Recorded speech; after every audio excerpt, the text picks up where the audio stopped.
everyone. Thank you so much for coming to the CSEP talk today. I'm joined with Dr. Randall, one of the developers of modern money theory. He is a 2022 to 23 Topola Distinguished Visiting Professor at Willamette University and has taught at Bard College, the University of Missouri, Kansas City, and the University of Denver.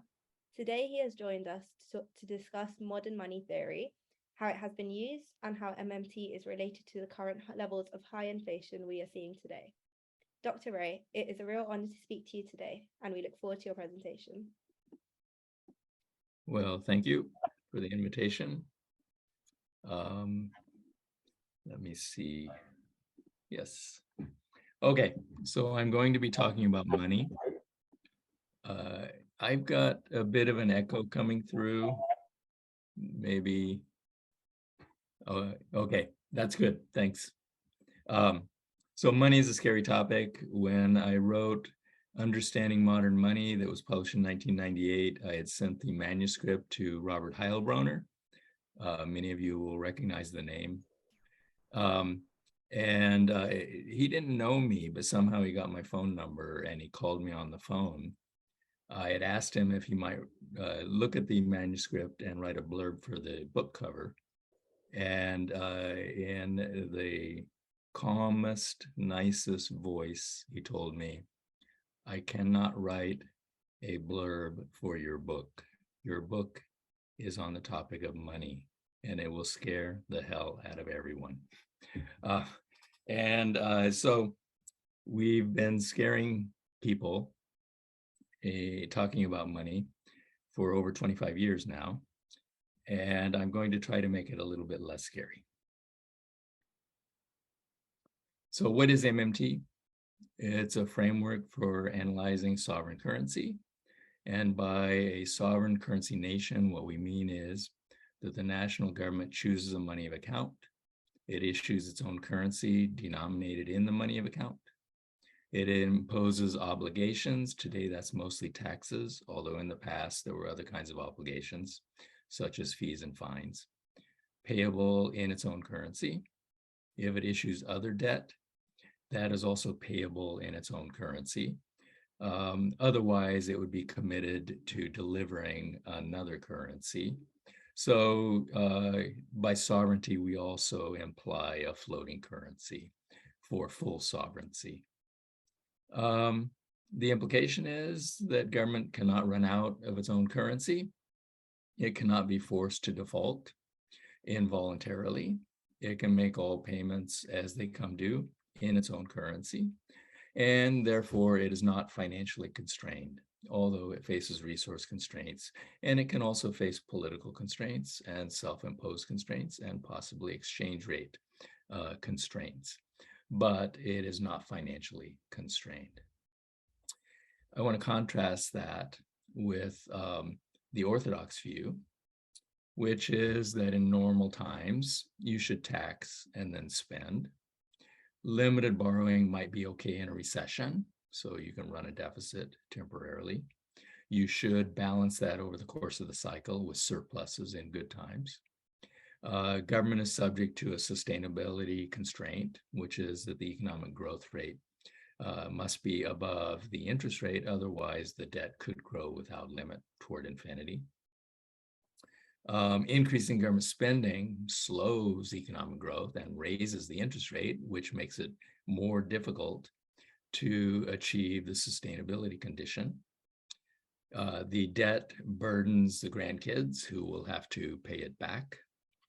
And the result of slower growth and higher interest rates because of excessive government spending is secular stagnation.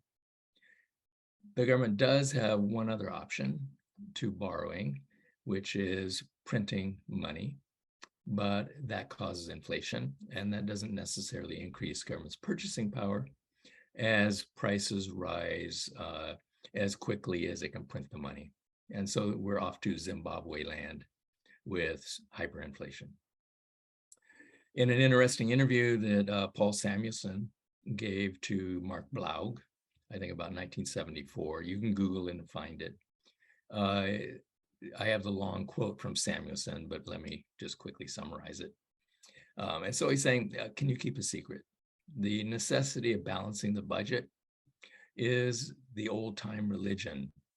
It's like the Grimm's fairy tales that we tell our children. We argue that you need to balance the budget because we want to scare politicians and the population to behave themselves. We know that this isn't true. Samuelson is implying, and we can also find recent heads of the Federal Reserve Bank of the United States who seem to recognize this. Bernanke was grilled by Congress after the Fed had lent and spent $29 trillion. And Congress wanted to know, is that taxpayer money that the Fed is spending and lending? And Bernanke said, no, it's not tax money. We simply use the computer to mark up the size of the account. It's just keystrokes. We're not spending tax money. He was talking about the Fed, but in just a second, I'll make it clear that the same would be true of Treasury spending. Alan Greenspan was grilled by Paul Ryan, who was asking him, isn't Social Security, which is our retirement system, isn't Social Security going to go bankrupt? And he said, no, the United States can pay any debt it has because we can only print money to do that. So there's zero probability of default. Okay, I don't like this print money, but in the modern economy, what this means is keystrokes. So how does a modern government spend? In the old days, governments actually did print up paper notes and spent them into the economy and then tax them back. But today, all modern governments make payments through their central bank and receive payments through the central bank. So the Treasury will signal to the central bank to make a payment on its behalf. The central bank will credit the reserves of a private bank, and that private bank will credit the deposit account of the recipient of the government spending. So we have 2 degrees of separation between the public and the government that obscures the reality a bit, but it is still true that the government is spending by creating money, and taxing just reverses that process. The taxpayer writes a check on a deposit account. The bank debits the taxpayer's account. The central bank debits the private bank's reserves and credits the account of the Treasury. So the operation is just in reverse. It's sort of a reverse keystroke that debits accounts. This is how modern governments spend and how modern governments tax. So the way that MMT sees money is that money is not a thing. Money is really just scorekeeping. And this is a baseball scoreboard. I don't know how cricket works, but I suppose there's some kind of scorekeeping in cricket too. So here we have the guest team has 21 runs in baseball, and the home team has 14. If the home team hitter hits a home run, the scorekeeper will credit the account of the home team and raise that number to 15. Where does the scorekeeper get that score to add to the home team's scores? It's a keystroke. It's out of thin air. So you can never run out of innings in baseball. You can run out of innings in baseball. You can run out of time in football, but you cannot run out of runs. You can't run out of scores. And we argue that the same thing is true for money. The way that we look at government debt is not that this is something we have to pay back. We look at government debt as our financial wealth. So government debt is really government owes us's. Government debt is not something to be feared or something to be avoided. It is something to be celebrated. The government's IOUs are actually government owes us's, and that is good for the private sector. If we plot the sectoral balances, this actually comes from Wynne Godley, who was from Cambridge. It must be true at the aggregate level that total spending equals total income. If we divide the economy into two sectors, a non-government sector and a government sector, if one of those sectors spends more than its income, the other sector must be spending less than its income. If the government is spending more than its tax revenue, that means the non-government sector must be net saving, running a surplus. This graph shows the government balance in red. This is for the United States. You can see that the government sector taken as a whole is always spending more than its income, tax revenue. So it is below the line. And you can see that the non-government sector is almost always running a surplus above the line. And it's very easy to see it's a mirror image, which must be true by definition. If it were not a mirror image, we have simply made a mistake in tallying up the credits and debits of the two sectors. They must balance. Back in 1999, President Clinton, maybe you've heard of him or even remember him, had gone on television because our government, for the first time since 1929, had been running a budget surplus, spending less than tax revenue. And he announced that the federal government was going to continue to run a budget surplus for the next 15 years. And over that period of time, it would be able to retire all of the outstanding government debt. So he took his magic marker out and he continued the blue trend line by drawing the black line, showing the US government debt-free. And this was celebrated by virtually all economists and by all the media in the United States. Finally, we are going to get the government out of debt. But of course, what would that mean? That would mean that for the next 15 years, our private sector would be forced to run a deficit to offset the government surplus. And by removing all that government debt, the government would be destroying our net financial wealth. And it's not just any kind of net financial wealth. It's the safest net financial wealth in the world, US government bonds. Needless to say, this did not happen. And at the time, when Godley was at the Levy Institute with me, and we wrote several pieces together, arguing that this cannot happen. The private sector cannot run a deficit year after year because it will get more and more deeply into debt. And that is going to cause a financial crisis, which soon enough it did. I'll contrast this view of Clinton with a congressman who was the head of the budget committee in the House, who came across MMT and had me testify, had Stephanie Kelton testify before his committee. And then he gave a very unusual interview on CNN in which he demonstrated he had fully embraced the ideas of MMT. He said, we issue our own currency and we can spend enough to meet the needs of the American people. He said, historically, what we've always done is we said, what can we afford to do? In other words, questioning affordability of government programs. And he says, that's not the right question. The right question is, what do we need the American people, what do the American people need us to do? He says, once you've answered that, then you say, how do you resource that need? And by resource, he did not mean finance.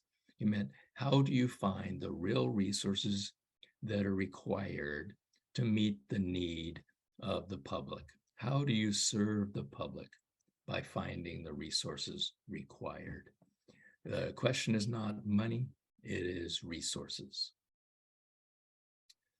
Okay, when the COVID pandemic hit, very unusually in the United States and in other countries, government responded with huge amounts of relief spending without worrying about where the money's going to come from. And there were lots of references by policymakers and in the media that, oh, governments are going to try MMT now. And they equated MMT with printing up money, which it takes the form of cutting checks and mailing out checks for COVID relief. So far, so good. This wasn't actually the policy that we recommended, and I'll explain why. But at least they realized affordability was not the right question. However, a couple of years later, we started getting inflation, and now they're all saying, see, that's the problem with MMT. MMT caused inflation. So what I want to go through is what I think the actual causes of inflation are. I'll say a little bit about what MMT recommended at the time, instead of just sending out checks to everybody. And I will also tackle the response of central banks, most importantly, the Fed, to the inflation problem, which I think that they misread. So anyway, the mainstream view is that inflation is almost always a demand side problem. On the other hand, slow economic growth is a supply side problem for reasons that I'll explain. I think they have that exactly backward. Before COVID, many mainstream economists, most notably Krugman and Larry Summers in the United States, had been arguing that we have secular stagnation, and that is due to problems on the supply side. I think that was a complete misreading, but this is their view. Now, excessive COVID relief caused a demand side problem, and that is why we have inflation. My belief is that in reality, inflation is almost always a supply side problem, that 50 years of neoliberalism from the time of Ronald Reagan and Margaret Thatcher on has caused chronically insufficient aggregate demand, and that is what has led to the secular stagnation. The COVID recession collapsed the supply side, led to the deepest and quickest recession since the Great Depression. And the COVID response, which was trillions of dollars, between 5 trillion and 9 trillion in the United States, depending on what you want to count as relief spending that was allocated, not all of that spent, did help to lead to the fastest recovery ever. So we had the deepest drop off right off the cliff into a recession, and then the fastest recovery that we've ever had. The problem was that it was not well-targeted spending. And we've had continuing supply side problems. The COVID disruptions have continued far longer than I expected, and I think that almost anyone expected. We bungled the response to COVID, which was part of our problem and why the disruptions have continued. We had been practicing just-in-time production over the past 50 years, and that made responding to the COVID pandemic much more difficult. I could just point to the example of masks.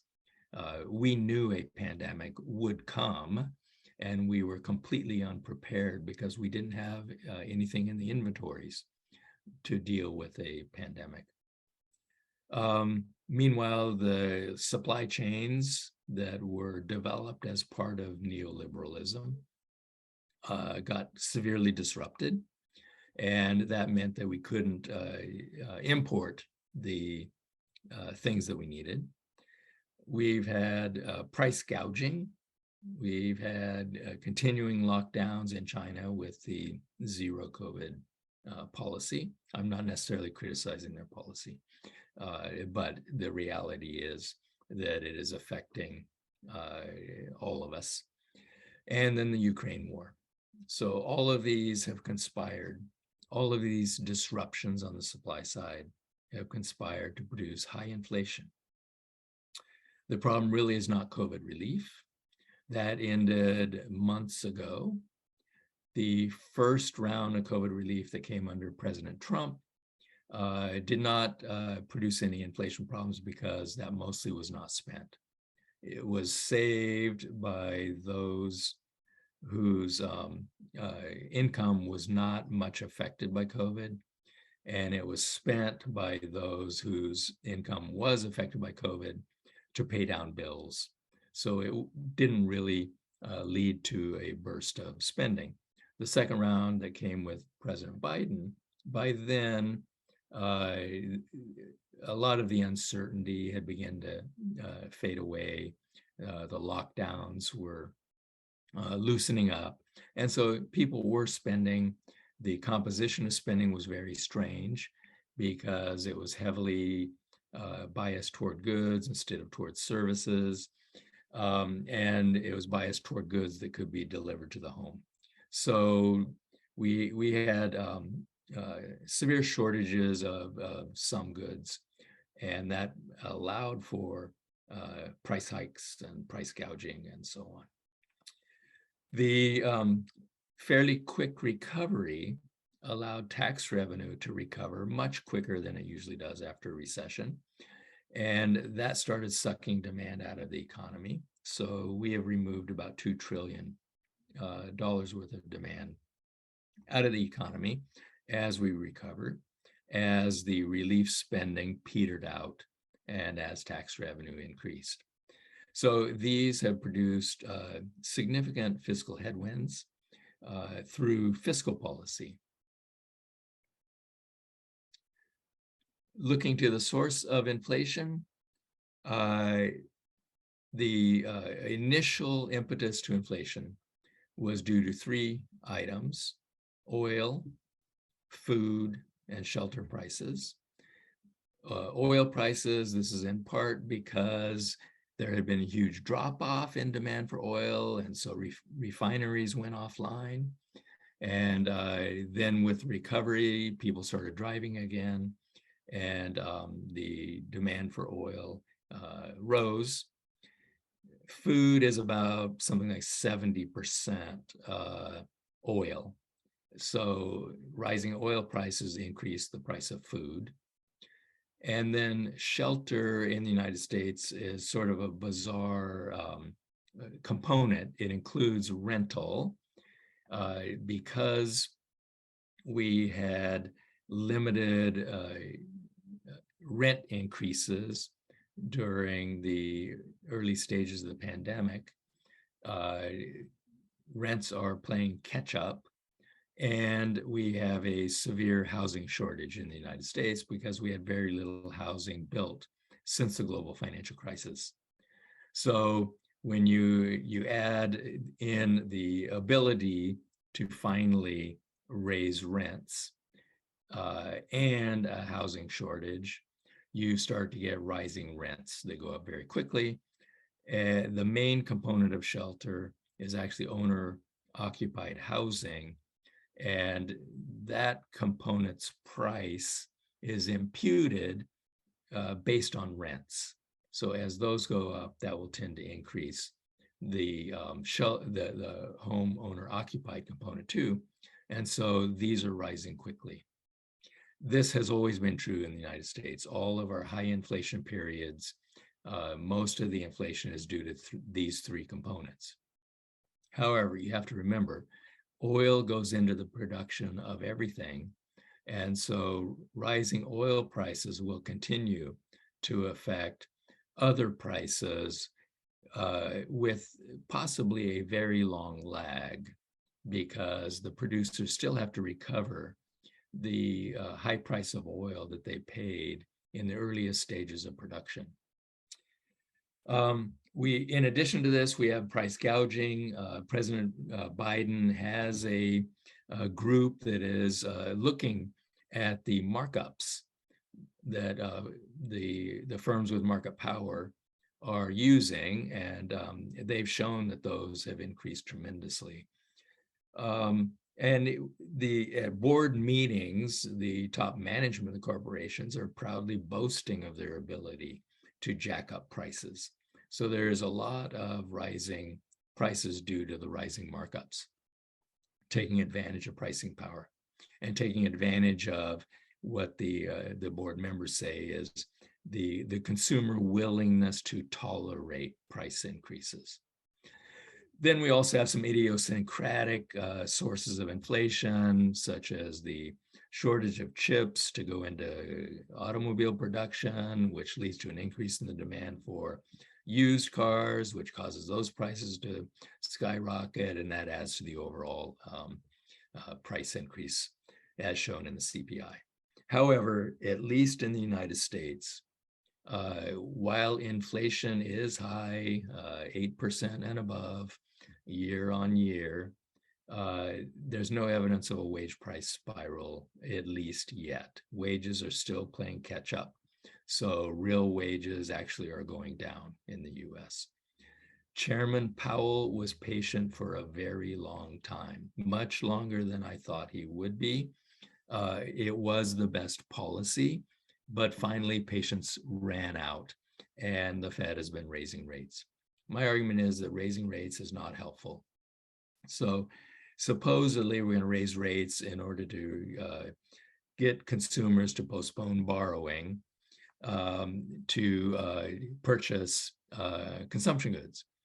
But our sources of inflation are rent, food, and oil, and normally consumers do not borrow to make those payments. Spending is not generally very interest sensitive. It might impact investment, but we really don't want investment in building new rental units to be curtailed. We need more rental units. We need more housing built, and so on. The interest is a cost of doing business. For many kinds of firms, it's number one or number two in terms of the cost.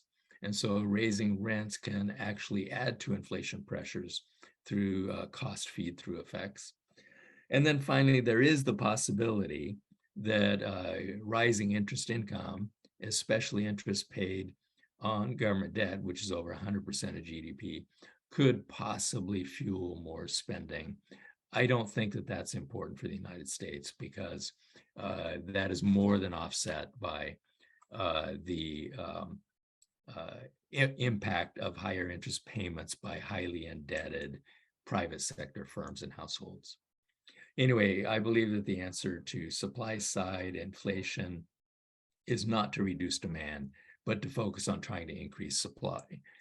President Biden was on the right track when he fought for Build Back Better. He wasn't able to get that through. He has a much smaller bill that is supposed to try to constrain inflation. And he is touting the possibility of promoting supply side investments in order to reduce inflation pressure. And I think that it's unlikely that it's going to do that much good because it's too small and it's not well focused enough. But at least it is on the right track to argue that what we need to do is increase supply capacity. Okay, I'm going to present some data. I'll go through it pretty quickly. I know this is a complicated graph. It's a bit hard to read, but it shows that early in the pandemic, in late 2020 and 21, as inflation starts to increase, it's largely driven by oil. later on, we start to see that more of the components are adding to inflation, but still housing is the most important contributor to inflation, especially after oil prices have turned around and actually been declining.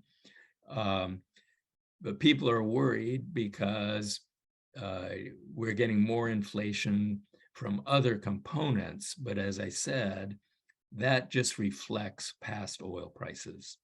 And it's possible, and I think more than possible, that the inflation pressures are going to dissipate on their own if oil prices stay down. The Fed seems to have impeccable timing. This graph shows Fed funds target rate. So this is the policy rate in the United States, is always increased several months, 6 months before we go into recession. So as the economy has reached the business cycle peak and is poised to go toward a recession, the Fed always adds headwinds by raising interest rates. And as Greenspan used to always say, if the past is a guide, then we should expect a recession as the Fed has started to raise rates, because that is what has always happened in the past. The argument is that it's up to central banks to take away the punch bowl, because in the US, it's the Congress, in Britain, it would be the Parliament, is always prone to approving too much spending. Elected representatives like to have a booming economy. It's good for them when it comes election time. And so it has to be the central bank that takes away the punch bowl to end the good times. So when the government spends too much, the central bank is supposed to be reducing demand. Too much spending increases the deficit and debt, raising interest rates and causing inflation. The problem with this argument is the Fed always raises rates as the deficit is falling, which I'll show you in a second. Interest rates are not pushed up by deficits. They are pushed up by monetary policy. Government deficit and debt need not cause inflation. And our high inflations are always driven by the supply side, not by the demand side. So that's the argument with saying central banks need to take away the punch bowl. I'm going to just be showing US data, but I think that it's consistent with my arguments. So here are Fed rate hikes. So supposedly what the Fed is fighting is inflation. The Fed rate hikes, this is repeated from the previous graph, are the red line. Inflation is the blue line. So what we see is the Fed always raises rates going into a recession, and it is not very well correlated with inflation. We have had declining and very stable inflation for a very long time, but the Fed has remained active, fighting something, but not inflation, because inflation has not been a problem. The Fed is not fighting rising deficits that are supposed to cause excess aggregate demand and inflation. If you look at the correlation, what you find is that as the deficit goes down, that's when the Fed raises rates. When the deficit is declining, the blue line is moving towards zero. When it goes above zero, that's a surplus. So you can see that what the Fed actually does is it raises rates as deficits go down. Exactly the opposite of what taking away the punch bowl is supposed to be doing. Government debt does not push up interest rates. You can see that we've been on a long-term trend since the early 70s of rising debt ratios, with the exception of the Clinton years. And at the same time, the interest rates have been going down. Both the central bank's target rate and the 10-year treasury rate are on a downward trend, so they're moving in the opposite direction.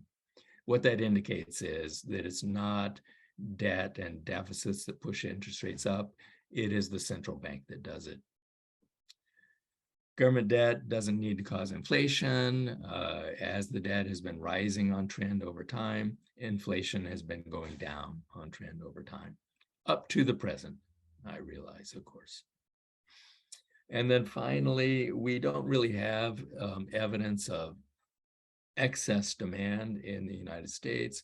What we have is a long-term downward trend of capacity utilization rates, which is consistent with a secular stagnation argument if it's accepted that our problem is not enough demand. So we don't have enough demand, which leads to excess capacity, which depresses the incentive to invest, which adds to our secular stagnation trend. I think that that explains our past half century of low rates of economic growth.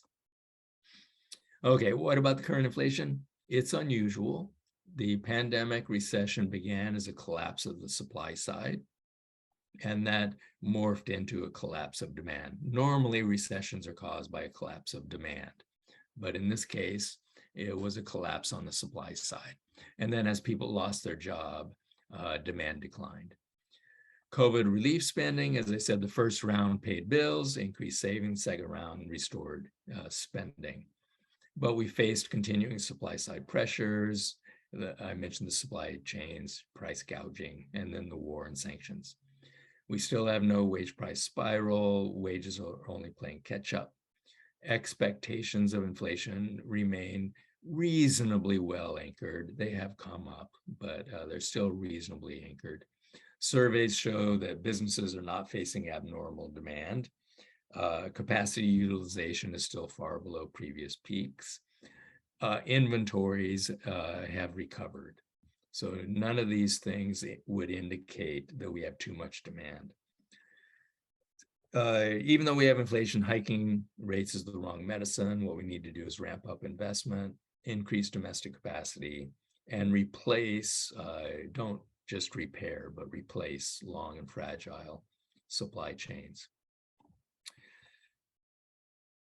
We are in danger of having the combination of high unemployment and continued inflation if we continue to have problems on the supply side while the Fed continues to raise interest rates to depress the demand side.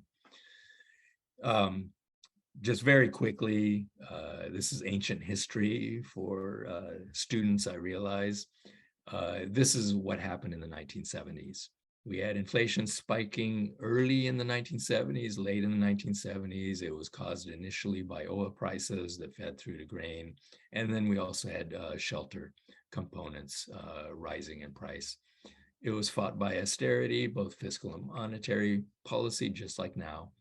This generated stagflation. It clearly was not a problem of excess demand. Many people, including Chairman Powell, celebrate what Volcker did. They gave him credit for killing the inflation by hiking rates above 20% that led to a deep recession in the United States and a deep financial crisis that destroyed our thrift sector, savings and loans. And that was followed by a developing country debt crisis. And then blowback hit the United States as developing countries defaulted on their debt. That affected our biggest banks, and they became insolvent by the 1990s. Probably more credit should be given to deregulation of natural gas, which is what relieved the pressure of oil prices in the United States, rather than to Volcker for ending our high inflation. In any case, full recovery took a quarter of a century. And I think that demonstrates the problem of tackling the supply side when you have inflation, tackling supply side problems by reducing demand could reproduce stagflation.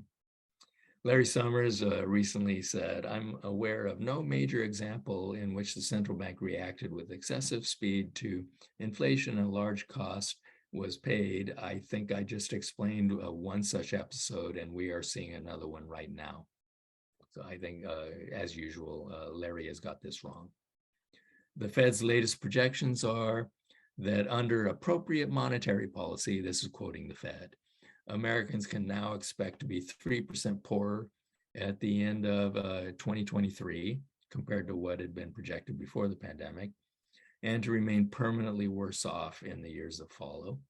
Compared to the June 21 projections, the level of real GDP at the end of 23 has been reduced by 5.5 percentage points. That's worse than the hit from the pandemic itself. Policymakers now expect the jobless rate to rise from 3.5 to 4.4 by the end of next year.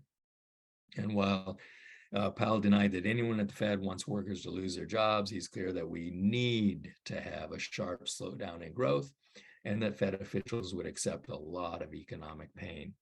Somebody else's pain, I presume they mean, not their own.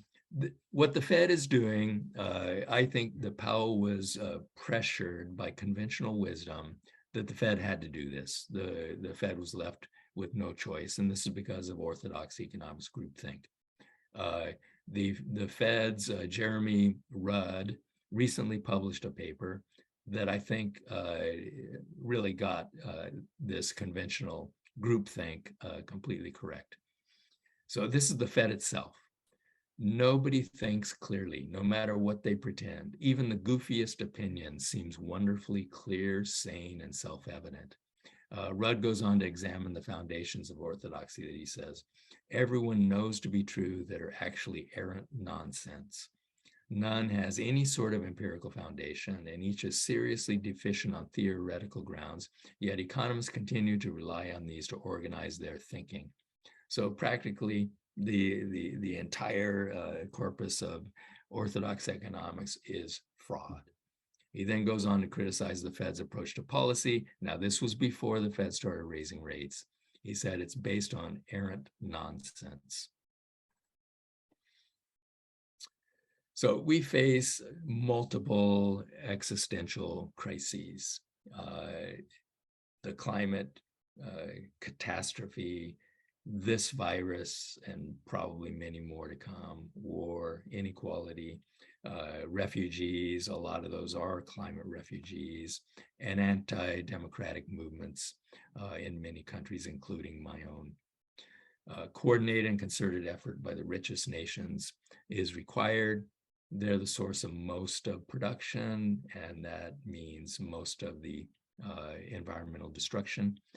And they have to be responsible for helping the rest of the world to transition to sustainability. That means the age of austerity has to end. We can learn from the experience of war when government absorbs 50% or more of national production, and take that experience to move toward a comprehensive Green New Deal of the magnitude that people like Bernie Sanders was promoting. Resources, not finance, is the true constraint. Tackling those pandemics comes down to mobilizing the unemployed resources, which are substantial, even before the pandemic. Shifting those that are already employed and creating new ones. How do we shift them? We can use taxes, postpone consumption, patriotic saving, rationing, regulations. All of those things were used by your country and by mine in World War II. That is how you create the policy space to allow the government to spend, to allocate the resources to achieve the public purpose. The taxes don't pay for anything. What they do is they release the resources. So let me conclude. The lesson from the COVID response is that you can spend $9 trillion if you want to.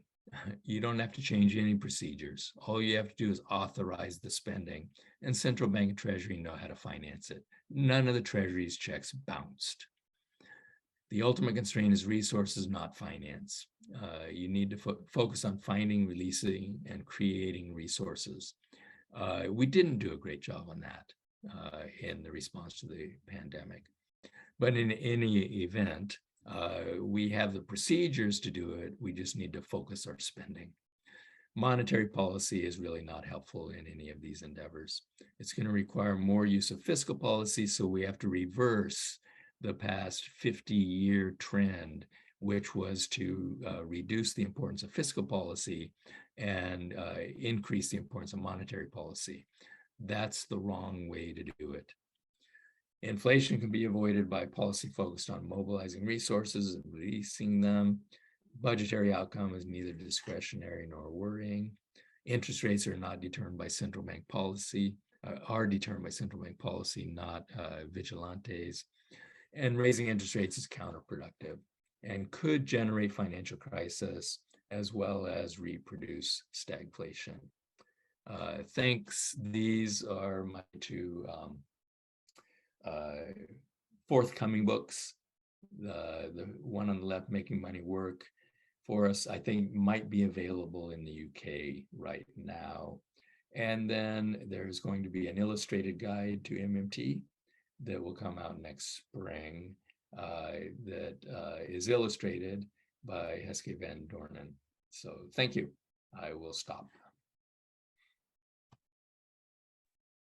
Thank you so much for that. That was really, really fascinating, and I'm sure the audience members have gained a lot of new insights and perspectives on the topic. On that note, I'd like to open up the floor to a Q&A. I'm going to start with some questions myself, and then I'm sure the audience have many more to ask themselves. So just starting off, you talked a lot about America and the UK and kind of a lot of developed countries, but I was wondering what the relevance was for MMT for kind of developing countries who don't have as fiscally responsible governments and a lot of corruption, and then also maybe like countries which are going through conflict like Ukraine. Okay. Yes, many developing countries are not going to fit the definition that I presented at the very beginning, what a sovereign currency means. So they have pegged to a dollar, they have a currency board, or they have a managed exchange rate. That is going to limit their domestic fiscal policy space and monetary policy space too. Right now, because the Fed has hiked rates, there's pressure on all these countries that are linked to the dollar.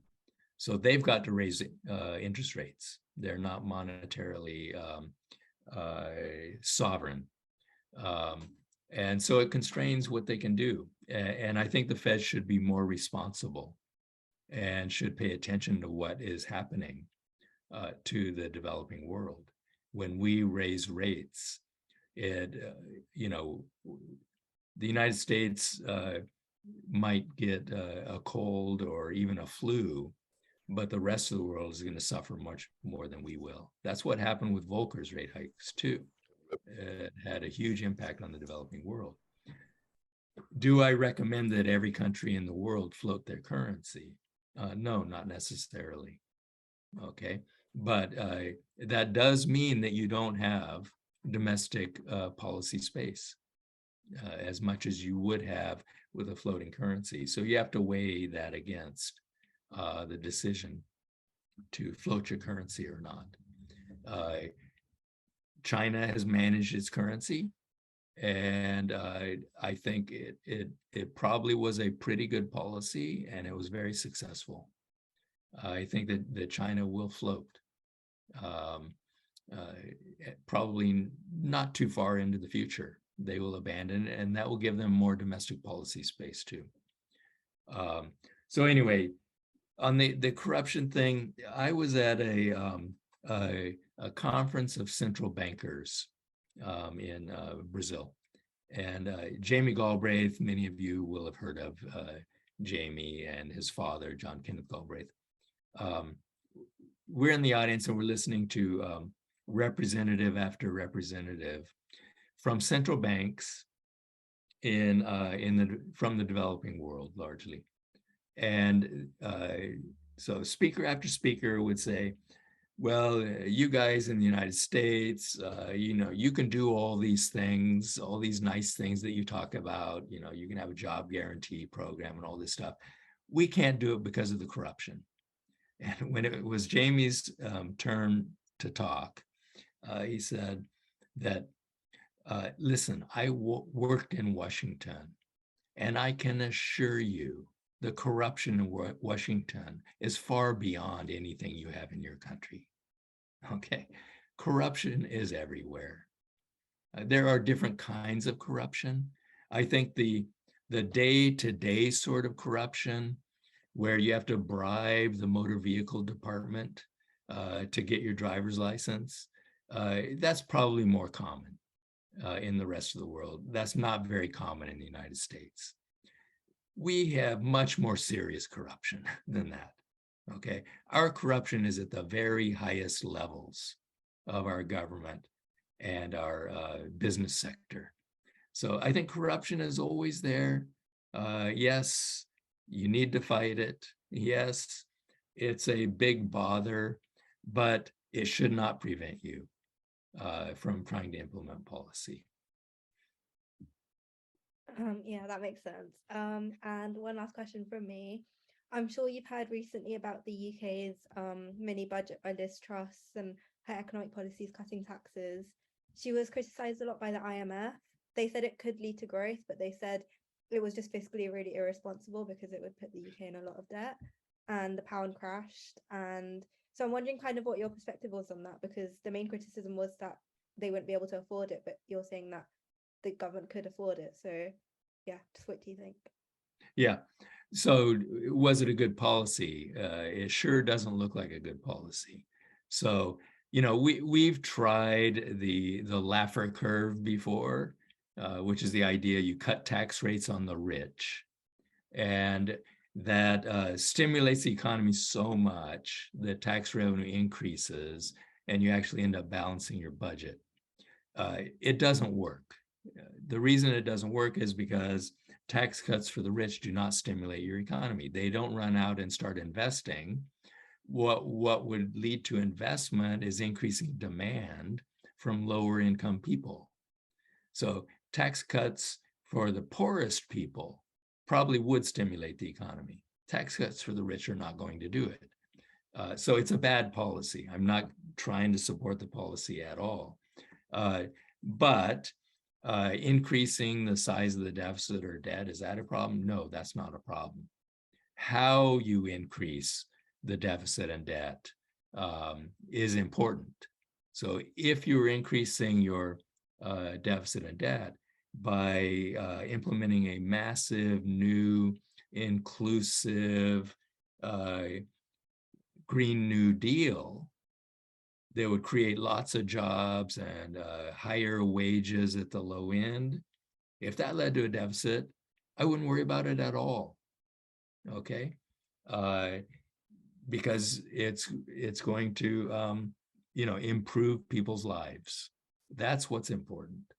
So I think that they're right to criticize the policy, but their explanation of what's wrong with it is not on target at all.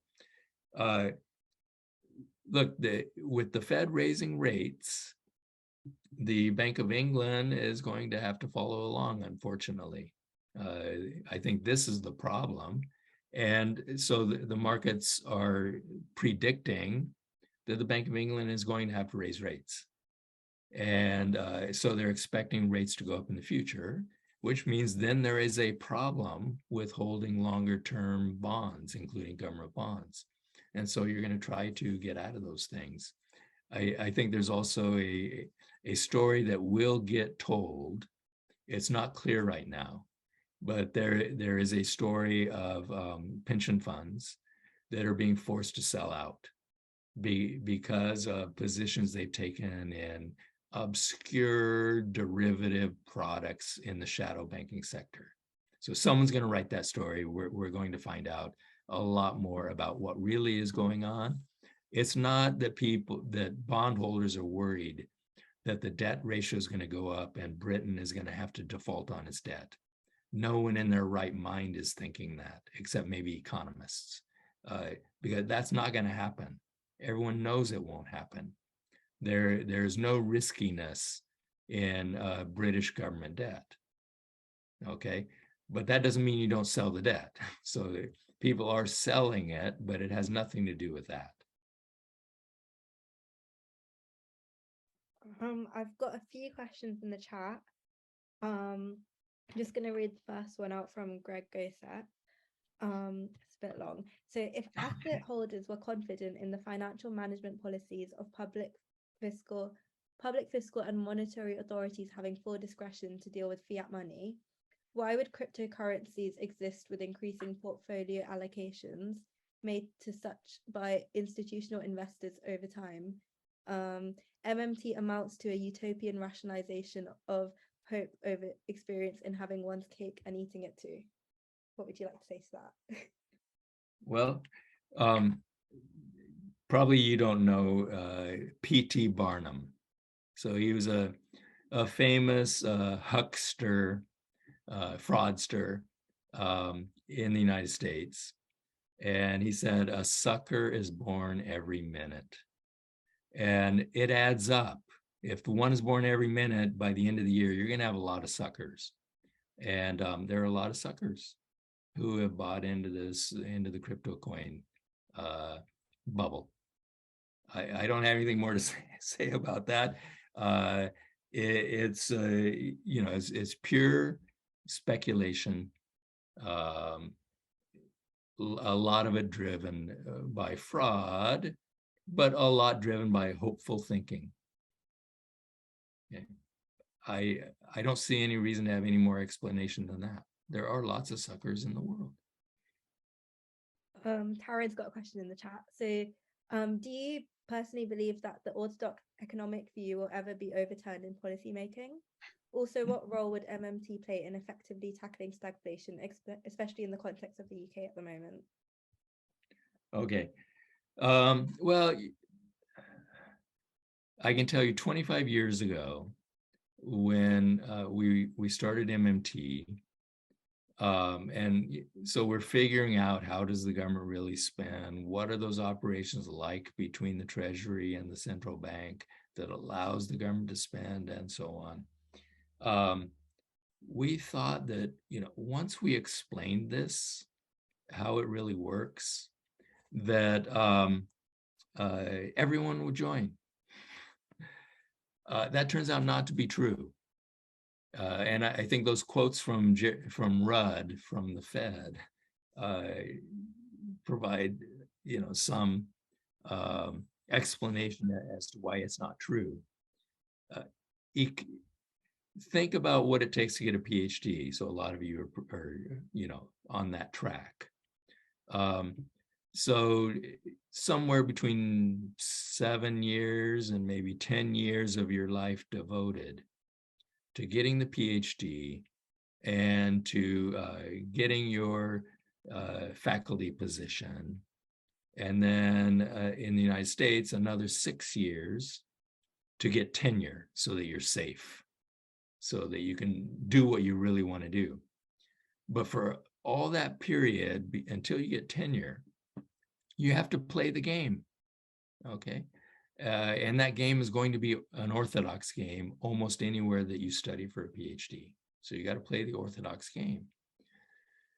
And you're so invested in the topic you choose for your dissertation. And usually your first set of articles that you publish, they're going to be based on the work you did for your dissertation, that you've invested a lot of your life in doing this. It's very, very difficult to shift gears, and it's very scary to do that because you will be subjected to ridicule. You will be banished, from the groups that you've been hanging out with. You will no longer be invited to give talks. So there are tremendous risks in changing direction. And I think that our experience in trying to move people a bit in another direction shows that it's just too scary.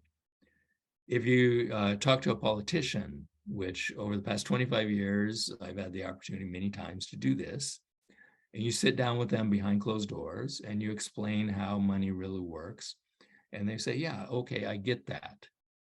They say, but I could never say that in public because I have to win elections and I have to get campaign money. and people will think I'm completely insane. So they can't say it in public. This John Yarmouth, who I quoted, that's really, other than AOC,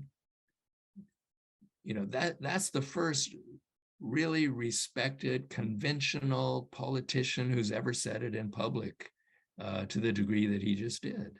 No one else has done it, but I've heard him behind closed doors. And when I met with him, he told me many of the Democrats on his committee completely understood all of this, but you don't hear them saying it in public. So it's very difficult for politicians to tell the truth, to tell what they know to be true. Okay, now have we made progress? Yes, we have. Okay, and the trillions of dollars of COVID relief is proof. So Congress, back in the global financial crisis, this was the worst crisis we had had since the 1930s. President Obama comes in and he's got to deal with it. He wants a fiscal rescue package. Okay, and I was in meetings with people who are trying to provide advice to his economists that were surrounding him. And during a meeting, we got a phone call from them, and they said, the number is going to be 800 billion. I say, 800 billion, why? Because it's not 1 trillion. We cannot say 1 trillion, it's too scary. We can't even consider talking about $1 trillion rescue package. It can only be 800 billion, and that's over 2 years, so it's only 400 billion a year. All of them knew it was not enough money. Okay, there was no one in the Obama administration who believed that 800 billion was enough to get us out, and it wasn't, and we didn't get out. Okay, this time around, trillions. That shows that there has been a change. Okay, the idea that the government cannot run out of money, I think, is accepted now, and that's progress. I think the idea that inflation is the real danger, that's a success too. Okay, that we've transitioned away from affordability to, if the government spends too much, we get inflation. That's progress. If we can, continue and then say, okay, well, the way we avoid inflation is we make sure the resources are available. Okay, then we finally completed it. Focus on resources and make sure that you don't increase demand for the resources beyond your capability. Then go ahead and spend. Once we reach there, whether they want to call it MMT or not, doesn't matter at all to me. If they just recognize that is your true constraint, a resource constraint, then MMT is one. Whether or not they say it's MMT, I don't care. Thank you. And Lindsay, I can see you've got your hand up. Would you like to ask a question? Yeah, if you don't mind. My question is related to the exact thing you were just talking about with resources, like finding, releasing, creating resources. Specifically, so if MMT is concerned with the constraints on real resources, considering if we're on a finite planet with only so many resources, what's the kind of theoretical approach to like finding resources when we're going to be running out of them? Like if we think about peak oil, or I've read a bit on like Bill Mitchell and MMT and like getting the economy to full capacity, to full employment. When I think about that, when I read about that, I think of like higher consumption and like that being more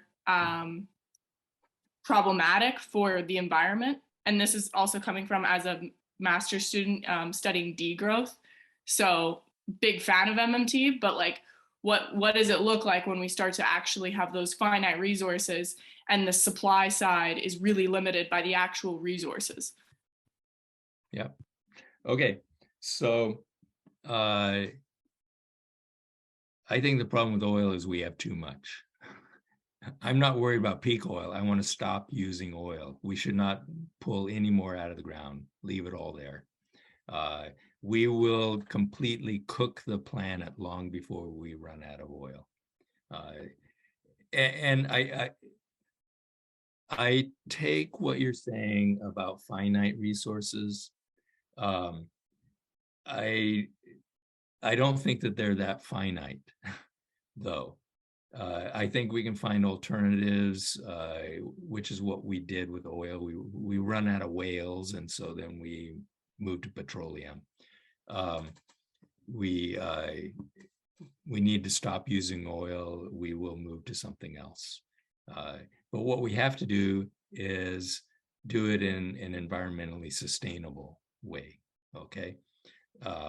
So I'm not so worried about running out of resources. I'm worrying about destroying the planet and extinguishing life on Earth rather than the finiteness of resources. So we have to move to sustainability. I agree that we need degrowth in the sense of we have to reduce inputs into our production process. The inputs that are damaging the environment, either because of the pollution caused or because mining or cutting forests, whatever, is destroying the planet.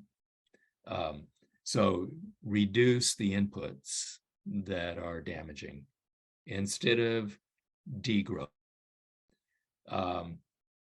So there's a long discussion of whether you can have capitalism without growth.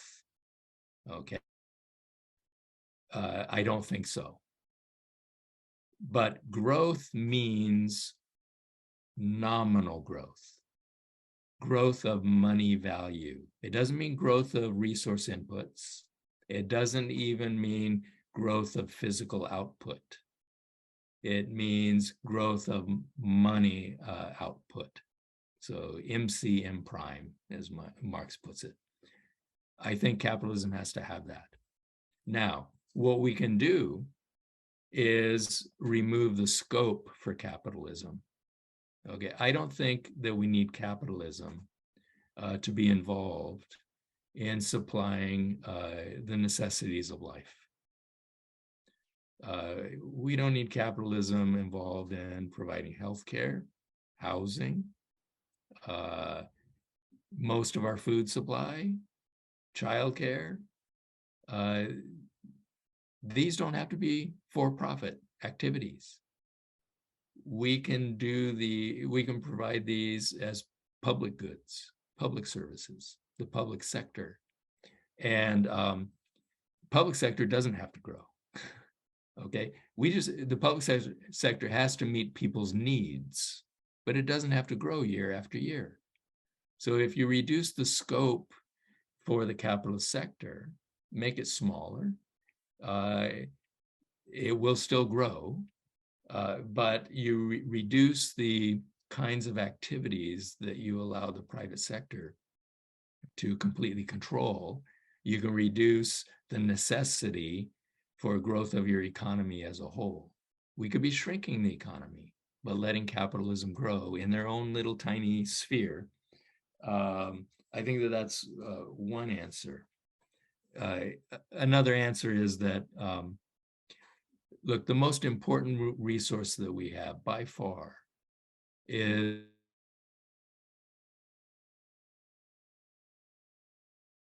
most people are going to be working in that area, okay, using their brains.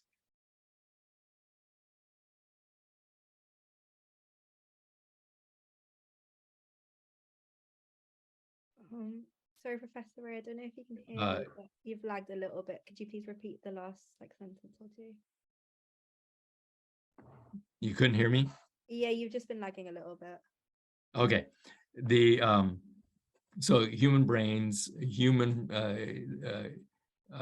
contribution to production, that can increase in value. There's no reason why we can't increase the pay for people who are working with their brains and increase the number of people that are working with their brains as we go through time. So growth can be in nominal terms, and it doesn't necessarily have to use inputs other than human labor in the form of thinking. And I think that, not only is that desirable, that's the direction that we're going.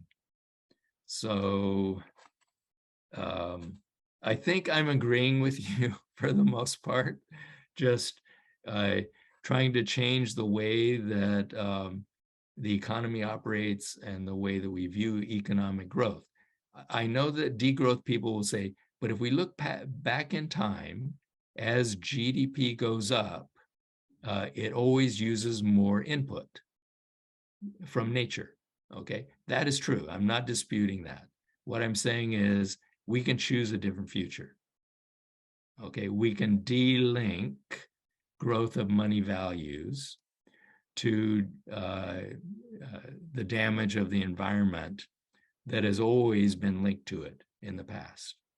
We need to move in a different direction.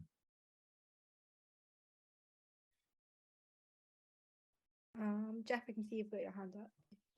Yes, thanks for your presentation. I just taking it back to the current developments. If you were at the reins, both on the fiscal side and on the monetary side, what concrete actions would you take to tackle current bout of inflation? What would you do both fiscally and monetary?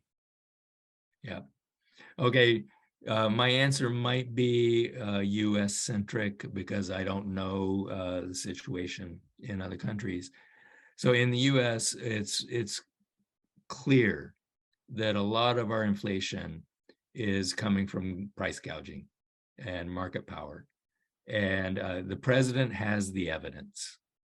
Okay. Now, of course, we have a problem with Congress and it's not easy to get laws through. But when President Kennedy faced a similar situation, so we had inflation, it was driven by price gouging, and Kennedy went out and pointed his finger at the firms that were causing the inflation. Okay, and Biden now has the evidence, and he can do that. So he can get on TV or whatever the equivalent is today, and start pointing fingers at the firms that have been increasing their markups. Okay, I don't know what kind of threats he can use, but if possible, threaten them with some kind of actions that the government's going to take. We should not raise interest rates. It's not going to help the US fight inflation, and it's devastating for the rest of the world. So I would stop that as quick as I could. We don't necessarily have to lower rates because, once we've got them here, maybe just leave them. But I wouldn't raise them anymore. And I wouldn't have raised them in the first place. We do need to try to push through spending that will promote the supply side and promote domestic production.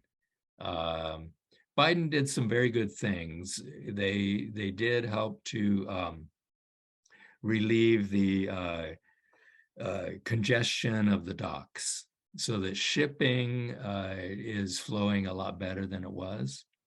And that has helped reduce the delays at the port. So we're getting the products and the inputs into the production process. We clearly need to invest as much as we can in low-income housing.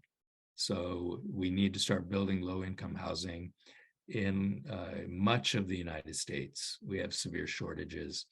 We have shortages of owner-occupied housing too, and raising rates doesn't help that. I'm not sure that the government needs to promote it, but we shouldn't try to hinder it by raising interest rates. So we need housing. We need protection for low to moderate income people against inflation. And there has been some talk in other countries. I haven't seen it in the United States. We can subsidize the consumption of low to moderate income people to compensate for the inflation. That helps to reduce the political problems. Inflation is largely a political problem and a distribution problem. It's not really an economic problem. Even at 8%, inflation is not an economic problem. Okay, the problem is distributional. It hits low-income people.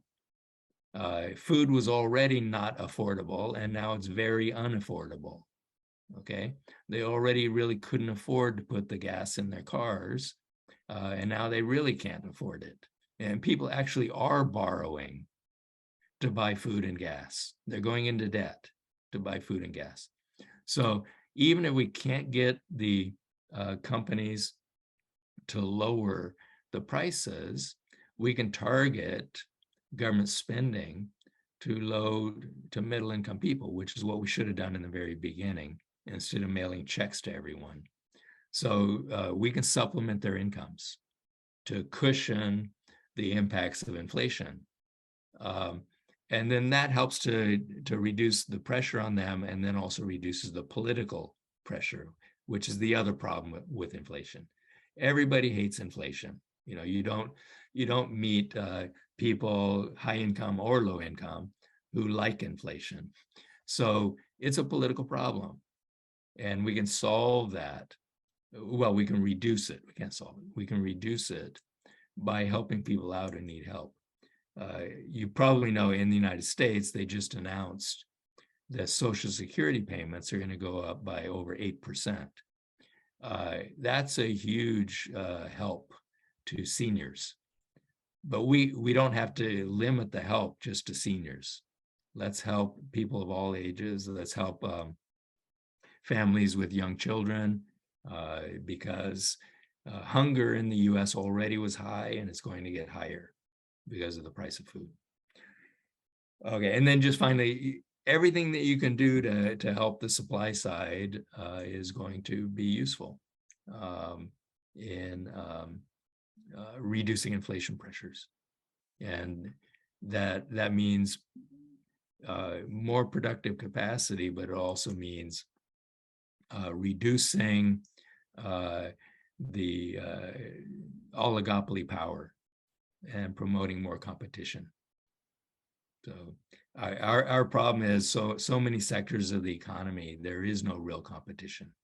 There are 2 or 3 firms that dominate, and they don't have to illegally conspire. All they have to do is watch each other and follow the example. You raise your price, I raise my price, and take advantage of the ability to mark up without competition. Thanks. Thank you. And we've got a question about from Bon. It says, what does MMT mean by real resources in concrete terms, especially in the context of developing or emerging economies? Okay. Well, our most important resource is labor. That's why MMT always focuses on unemployment. So we don't want to reduce unemployment. We want to eliminate it. Okay, it's your most valuable resource. It's an insane policy to keep people unemployed. But that insane policy is the policy most economists promote. So what is the Fed saying they want to do? What is Larry Summers saying the Fed has to do? Increase unemployment. Okay, so it's not an accident. So they're raising rates, and accidentally some people lose their jobs. No. That is what they're trying to do, and they tell us that. Okay, they tell us they're trying to raise unemployment. Larry Summers' target is double the Fed's target. He's saying the Fed is going to have to go twice as high as what they're saying, and maybe they will. But the point is, that's crazy. That's a crazy policy. Why would you want people unemployed? It's your most valuable resource. We want to put them to work. They want to work. Okay, so why not put them to work? And our policy is the job guarantee, because with a job guarantee program, you can achieve true full employment without causing inflation to go up. In fact, it helps to dampen inflation. So this is a long argument, theoretical argument. Bill Mitchell has his notion of the neighbor instead of the Nehru. You use the employed labor in a job guarantee program as an employed buffer stock that helps to buffer price and wage pressures, instead of using an unemployment buffer stock, where you use unemployed people to try to buffer wage and price pressures. And we believe, and Bill has strong arguments as to why this is true, that the employed buffer stock will work much better than the unemployed buffer stock to reduce price and wage pressures. Okay, so that's our most important resource. We need to fully employ it. No unemployment of labor at all. And any country that has its own currency can always do this.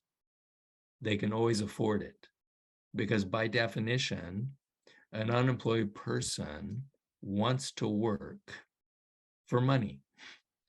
Okay, that's the definition of unemployment. And so you can always use your own money to achieve full employment. Now, there can be consequences from that.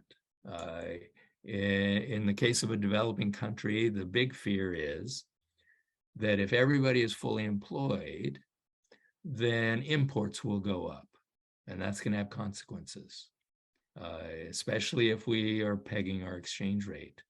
There may be pressure on the exchange rate. So I'm not saying that there won't be consequences, but what I'm saying is you can afford it. You can afford to put those resources to work.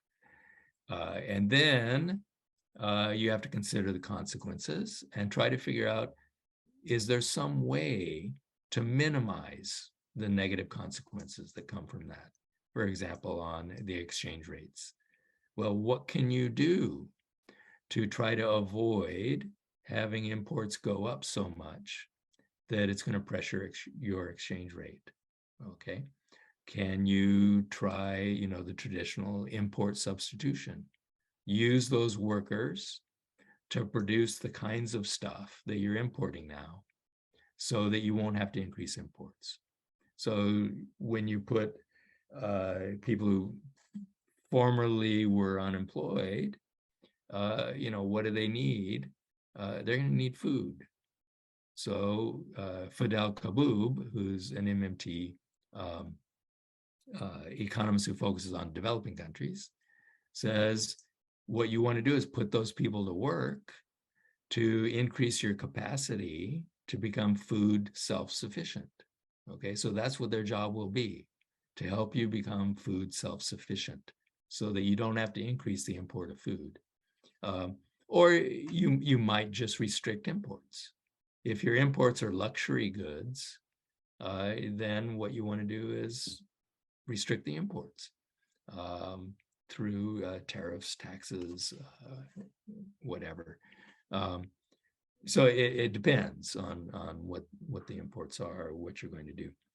All right, and then more broadly, whatever resources you have in your country, you can mobilize with your own currency. Okay, so that's what MMT says, and that is how MMT is applicable beyond the United States and beyond the UK, beyond China, beyond Japan, that you can at least mobilize your own resources, whatever you have, using your own currency. Doesn't mean that you have access to resources outside your border, not necessarily. Okay, the rich countries do. So all the rich countries face an external demand for their currency. So not only can they mobilize their own domestic resources, they can mobilize rest of world resources too with their own currency. Not all countries can do that. So many countries are much more constrained than the countries that issue international reserve currencies. So we recognize that, developing countries typically can't do that, but they can at least mobilize their own domestic resources and do the best they can. Beyond that, we do need international help for the developing world. And, the rich countries should never worry about affordability. So, the United States doesn't live up to agreements that it's already made for how much aid it's going to give to developing countries. And the reason is because, well, we can't afford it, which is absolutely crazy. Of course we can afford it. And in fact, if we are sending money to a developing country to let them spend, it's much less likely to cause inflation than sending money to Americans to let them spend, right? Because the spending is not going to be occurring in the US. Now, there might be some demand for US output. So US exports might go up a little bit, which conceivably, if the whole developing world was demanding more US products, okay, maybe we could get some inflation from it. But most Americans would celebrate if exports went up. This would be the most popular program any president could implement to create jobs in America, because the rest of the world wants to buy our exports. This is the goal of every administration. So it would be seen as a success. But we don't do it. Why? Well, we can't afford it. We'll run out of dollars, which is absolutely crazy. Of course, we can live up to all international agreements, and we can increase all of our commitments to the rest of the world, send them more dollars to help them develop. And that's how they can avoid the negative impacts on their exchange rates. They will have dollars going in. Okay, that's probably enough on that one. Just the last question for today. Michael's asking, what implications would a full adoption of MMT by a government have on private credit creation? Would we need different rules or constraints, etc., on the amount of credit commercial banks can create? Yeah, well, so MMT is generally focused on the government's money, fiscal policy, and monetary policy related to government spending, the public purpose, achieving full employment, all of those questions. And so sometimes critics actually have criticized us, saying, well, you're ignoring the private money, which is many times bigger than government's money. And you're ignoring what, the role that the banks have played in causing our financial crises that make the recession so much worse. Well, it's not that we're ignoring them. I don't think there are very many economists alive who've written more than I have on the private financial sector, following the work of Hyman Minsky, who was my professor. So it's not that we're not concerned with it. It's just that MMT by itself doesn't have that much to add to the work that is done by people like Minsky. Okay, there's no inconsistency at all between MMT and the people who do work on financial instability and how to reform the banks. I had a 4-year Ford Foundation grant on the topic. So we're very concerned with it, but the only aspect of MMT that sort of is interlinked with this is that so many economists and politicians think that finance is a scarce resource. You can run out of finance. And we say, no, you can't. You can't run out of finance, whether it's government finance or private sector finance. It's not a scarce resource. It's not related to savings. So the old loanable funds idea is incorrect. Banks create money with keystrokes, just like the central bank creates money with keystrokes. You can't run out. Our problem is not that we don't have enough finance. Our problem is that we have way too much private sector finance. Orders of magnitude too much. Probably 95% of all the stuff that the private financial system is doing is not only unnecessary, it's dangerous and damaging. Okay, so what I would do from the perspective that finance is not a scarce resource, that actually it's excessive, is I would reduce the role of finance in the economy because we don't need it. To finance private activity, we don't need it to finance growth. What we need is the public sector to take a bigger role and the private sector to take a smaller role, in part for the degrowth reasons that I was talking about. Facing all of these pandemic challenges that we face, the government has to play a bigger role in the economy. And so we don't need to rely so much on, catering to the private interests to try to achieve economic growth so that we don't have unemployment and poverty. The government can tackle those problems without the private sector. And furthermore, most of what finance does doesn't promote economic growth anyway. It is just serving itself.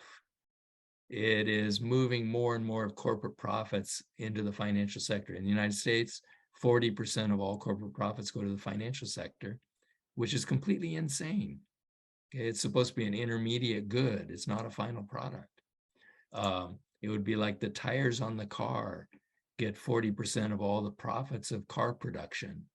That would be crazy. Okay, but that's what finance is like.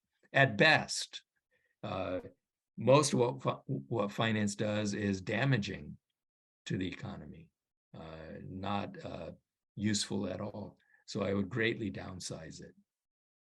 But I mean, I could say most of what I just said without knowing anything about MMT.